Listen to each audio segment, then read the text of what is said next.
ముందుగా తండ్రి అయిన దేవునికి యేసుక్రీస్తు వారి పేరిట నా శుభాభివందనాలు. కూడి వచ్చిన మీ అందరికీ నా వందనాలు. నా పేరు కావ్య. నేను చెప్పబోయేది ఏంటంటే మత్తయి సువార్త 5వ అధ్యాయం 2వ వచనం నుంచి 12 వరకు. ఆత్మ విషయమే దీనులైన వారు ధన్యులు, పరలోక రాజ్యం వారిదే. దుఃఖపడేవారు ధన్యులు, వారు ఓదార్పు నొందుదురు. సాత్వికులు ధన్యులు, వారు భూలోకమును స్వతంత్రించుకుందురు. నీతి కొరకు ఆకలి దిప్పులైన వారు ధన్యులు, కనికరం గలవారు ధన్యులు, వారు కనికరం పొందుదురు.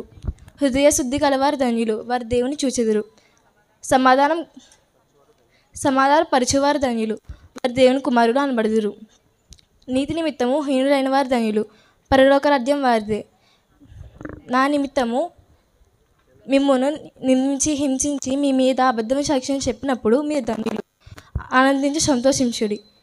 పరలోక రాజ్యమందు మీ ఫలం అధికంగా ఉన్నది. Thank you.